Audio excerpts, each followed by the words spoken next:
শুরু হলো বহুকাঙ্ক্ষিত ত্রয়োদশ জাতীয় সংসদের প্রথম অধিবেশন। বেলা 11টায় এই অধিবেশন শুরু হয়। অধিবেশনের স্পিকার হিসেবে নির্বাচিত হয়েছেন অবসরপ্রাপ্ত মেজর হাফিজ উদ্দিন আহমদ বীর বিক্রম এবং ডেপুটি স্পিকার নির্বাচিত হয়েছেন ব্যারিস্টার কায়সার কামাল। এর আগে শুরুতে প্রধানমন্ত্রী তারেক রহমান অধিবেশনের সভাপতি হিসেবে ডক্টর খন্দকার মোশাররফ হোসেনের নাম প্রস্তাব করেন। বিরোধী দল এ প্রস্তাব করেন। ডক্টর খন্দকার মোশাররফ হোসেনের সভাপতিত্বেই স্পিকার ও ডেপুটি স্পিকার সর্বসম্মতিক্রমে নির্বাচিত হন। অধিবেশনের সূচনা বক্তব্যে প্রধানমন্ত্রী তারেক রহমান বলেন, আজ থেকে বাংলাদেশে আবারও গণতান্ত্রিক যাত্রা শুরু হলো। সরকার এই সংসদকে তর্ক বিতর্ক আর জাতীয় সমস্যা সমাধানের কেন্দ্রবিন্দু হিসেবে গড়ে তুলতে চায় বলেও জানান তিনি।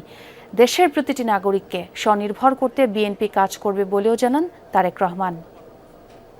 আমার রাজনীতি দেশ এবং জনগণের স্বার্থ রক্ষা করার রাজনীতি।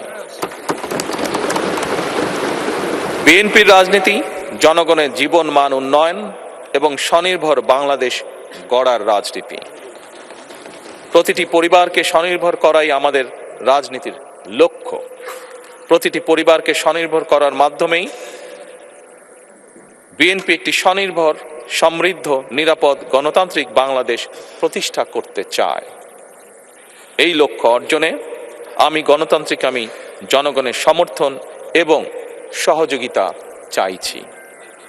এই মহান জাতীয় সংসদে সকল দলের নির্বাচিত প্রতিজন সংসদ সদস্যের সমর্থন এবং সহযোগিতা আশা করছি।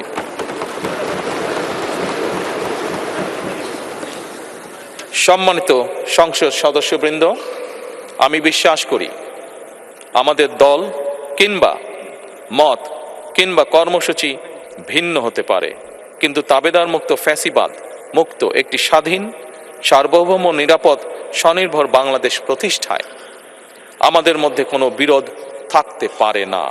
বিরোধ নেই।